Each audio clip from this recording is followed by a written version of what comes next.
Hi guys, welcome to Feature Friday. We're going to talk today about entrepreneurs because I've just had my grandson on the phone.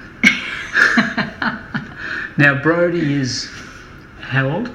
He's 14. He's just turned 14. Just turned 14. In some ways Brody's like he's just turned 7. In other ways Brody thinks he's about 30. 100. So let me tell you what was it Brody got for Christmas, Yoli? Well, unusually so, he got a mower. He got a mower for Christmas. And I'm telling you now, the kid was stoked. Yep. Stoked. And Christmas Day comes, he has a look at it and plays with it a little bit. The very next day, he's out mowing somebody's yard and earning himself $50. I can't believe that. There is a little bit of a backstory. He does go around and pinch the family mower or whatever else and takes it around the streets and mows people's lawns and whippersnips their edges and whatever else. He does. And makes himself a quid. But the audacity of him to walk into somebody's house and tell them their front yard looks a mess and he can fix it for them for $50. I think that's amazing, and we entrepreneurs can learn a lesson from that, recognising a problem and giving a solution. So he's rigged out to the nines these days. All he wanted to have for Christmas was to be able to go to Bunnings and buy stuff anyway. Yeah. So he got lots of Bunnings cards for Christmas. And he's got every bit of gear notable that you need, except for the trailer and the motor vehicle, which he can't get to yet. But they're rigging his bike up so he can have a little trailer on the back so he can put all his gear on that and cycle around town. But he's already built himself up a client base, a return client base. And I just think that's amazing. Like I said, us entrepreneurs can learn a lot from that. There's no fear. There's only expectation of getting what he wants to get. Yep.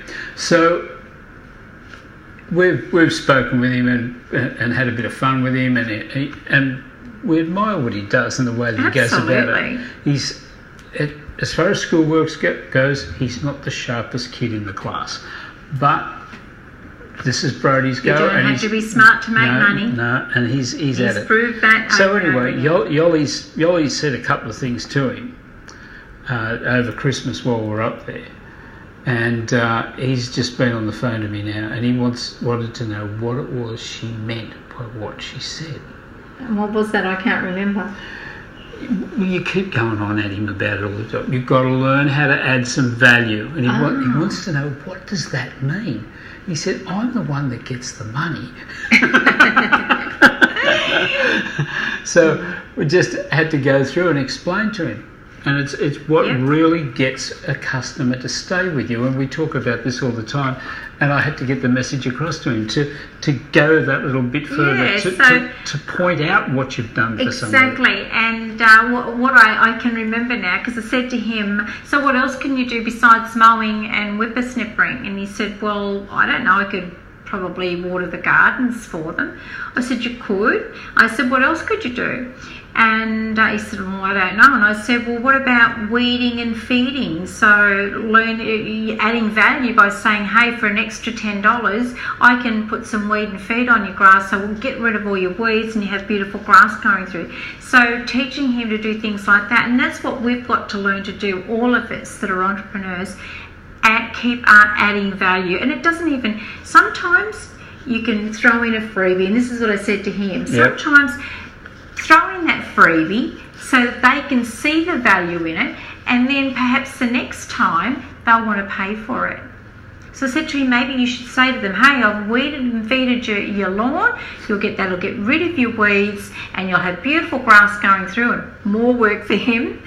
And so the return will be that he will have a customer that is happy, with what he's doing in the first place, getting the extra added value that will make them want him to come back and pay the extra for that in the future.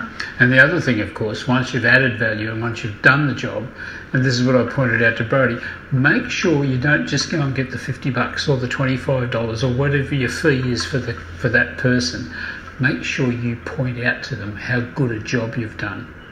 So that makes you keep doing a good job and keeping the self-pride there in your work, and it makes them realise that you are proud of what you do. Not only that, so in pointing it out, asking them to come and have a look, and you can get some feedback as well. Yeah. So getting some feedback would be great as well along the way, so that he can learn as well. Anyway. So keep improving yourself all the time. So that's our Feature Friday for today, I think. So when he opens and expands his business further across New South Wales, we'll let you all know so that you can get your lawns mowed properly. Do you know, I said we were going to finish, but do you know he's got his T-shirt with the brand on it. He's got everything going with it. He's got his hat with the brand on it. Everything's going. So I just think it's amazing. I think he's been listening to us too much. He spends too much time with us in our business. But that's fantastic. Go you, Brody. We love you. And you're the favourite. Don't tell the others. Okay. See you later, guys. Thanks. Goodbye. And don't forget, keep smiling.